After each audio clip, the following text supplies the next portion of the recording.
Hi అండి, జై శ్రీరామ్. మనకి ఏప్రిల్, మే, జూన్, జూలై ఈ 4 నెలలు ఎండలు ఎక్కువగా ఉంటాయి. సాధారణంగా ఇదివరకు జరిగే ప్రక్రియ. కాకపోతే మనం మనుషులు చేసే తప్పిదాల వల్ల, అనేక కాలుష్యాల వల్ల ప్రస్తుతం ఫిబ్రవరి ఎండింగ్ నుంచి ఇంచుమించుగా మొదలయ్యి జూన్, జూలై, ఆగస్టు, సెప్టెంబర్ వరకు కూడా, అక్టోబర్ చెప్పాలంటే నేడు అక్టోబర్ వరకు కూడా ఎండలు ఉంటూనే ఉన్నాయి. అంటే ఇంకా రాబో సీజన్లో వర్షాకాలం అనేది ఇంక ఉండదేమో అనిపించేంతగా వేసవికాలం ఉంది. ఎండలు ఎక్కువగా ఉన్నాయి. 2024 వర్షాలు బాగానే పడినప్పటికీ కూడా ఎండలు కూడా అంత తీవ్రత, అంత భూమిలోంచి వేడి మనకు ఉత్పన్నమైంది. దీనికి అందరూ తీసుకోవాల్సిన బాధ్యత ఏంటంటే చెట్లు నాటడం. ఇందులో మహావృక్షాలను ఉన్నాయి. మీరు ఇదిగోండి, రావి, మర్రి, మేడి, జువ్వి, వేప ఇలాంటి చెట్లు ఏవైతే ఉన్నాయో వీటిని నాటడానికి ప్రయత్నం చేయాలి. వీటి వలన ఉపయోగం ఏంటంటే, ప్రస్తుతం మీరు చూడండి, జంతువులకి ఏ నీడ ఉండట్లేదు. అంతా కూడా పొలాలు లేవు, చెట్లు లేవు.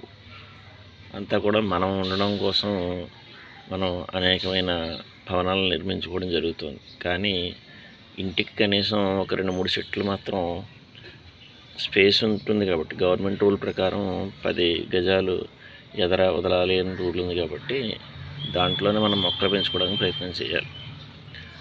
అయితే అపార్ట్మెంట్లో అలా కుదరవండి అనుకున్నప్పుడు సీడ్ బాల్స్ అని ఉంటాయి.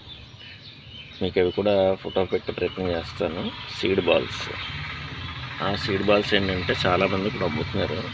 అంటే అందులో ఈ రావి, మర్రి ఇలాంటి విత్తనాలు పెట్టి ఆవు పేడ, బాగా మాగిన ఆవు పేడలో మిశ్రమం చేసి దాన్ని ఆరబెట్టి దాన్ని ఒక ఉండలా చేస్తారు.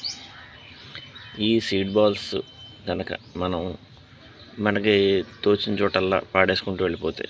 అంటే తోచిన చోట అంటే ఊరికి మధ్య ఉండే ఏదైనా పొలాలు కానీ, ఖాళీ ప్రాంతాలు కానీ ఉన్నట్లయితే అక్కడ కనుక మనం ఇవి వేసుకున్నట్లయితే అవి ఆటోమేటిక్గా మొక్కలయ్యి మహావృక్షాలు అవుతాయి. మన ఇంటి దగ్గర పెంచకపోయినా కనీసం ఖాళీ స్థలాల్లో పెంచే ప్రయత్నం చేయాలి. మనం రోడ్లకి ఇరువైపులా మొక్కలు నాటించను అని చదువుకుంటూ ఉంటాం, అశోకుడు చేసాడని. కానీ ఇప్పుడు రోడ్లు చూస్తే అంతా కూడా ఎండలమయం. ఎక్కడ కూడా అసలు ఒక 10 నిమిషాలు ఆగుదామంటే, సేద తీరుదామంటే లేని పరిస్థితి. గ్రామాల మధ్యలో వరకు రచ్చబండలని ఉండేవి. అది ఒక రావి చెట్టు, వేప చెట్టు కానీ, ఒక మర్రి వృక్షం కానీ, ఏదైనా ఒక పెద్ద మహావృక్షాన్ని ఊరు 4 కూడల మధ్యలో నాటేవారు. దాని చుట్టూ సిమెంట్ దిమ్మ చేసి పెద్ద చప్టా చేసేవారు అన్నమాట. దాని మీద కూర్చుని కబుర్లు చెప్పుకునేవారు. ఊర్లో ఉన్న విశేషాలను కూడా తెలిసేవి. అంటే చెట్టు కింద కూర్చుని వాళ్ళు సేద తీరుతూనే గ్రామంలో ఉన్న సమస్యలు అవన్నీ కూడా చర్చించుకునేవారు. ఇప్పుడు అలా చర్చించుకునే సమయం మనుషులు ఇవ్వట్లేదు. ఆ చర్చించుకోవడానికి తగిన స్టేజ్ కూడా మనకి ఉండట్లేదు.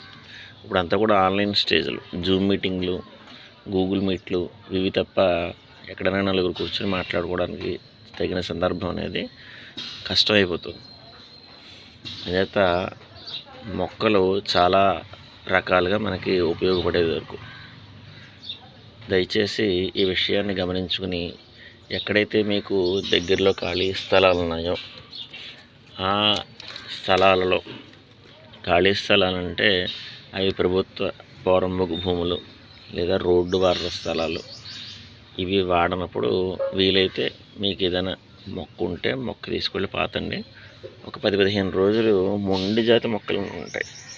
అంటే ఇప్పుడు రావి, మర్రి, జువ్వి, వేప ఇవన్నీ చూడండి, మీరు నీళ్లు ఉన్నా లేకపోయినా అలా బతికేస్తూ ఉంటాయి.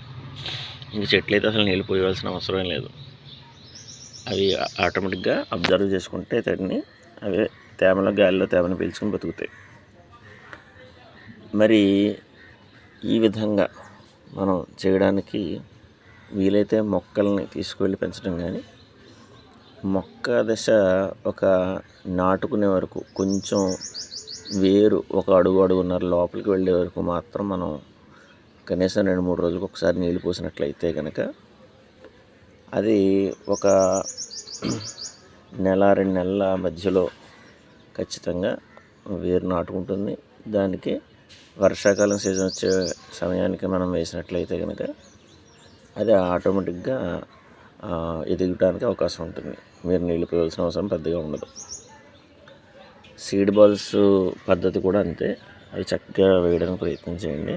ఇప్పుడు చూడండి, ఇలా మా ఇంట్లో చూడండి వేప ఎలా మొలిచిందో, చిన్నది అసలు ఎక్కడ నీళ్ళు అనేవి మనం పోయాం. జస్ట్ డ్రిప్ సిస్టమ్ ద్వారా ఎక్సెస్ అయ్యి వచ్చిన నీరుని పీల్చుకుని విత్తనం వచ్చేసింది చూసారా. ఇప్పుడు ఇలాంటి మొక్కలు మనం ఏం చేయాలంటే తీసుకువెళ్ళి ఎక్కడైనా పాతడానికి ప్రయత్నం చేయాలి ఖాళీ స్థలాల్లో.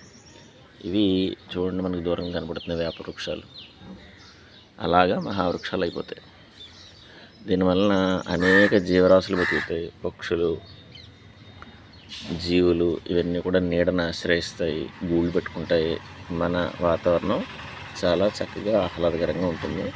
వాటికి కూడా మనం ఆశ్రయం కల్పించడం అవుతాం. జై శ్రీరామ్.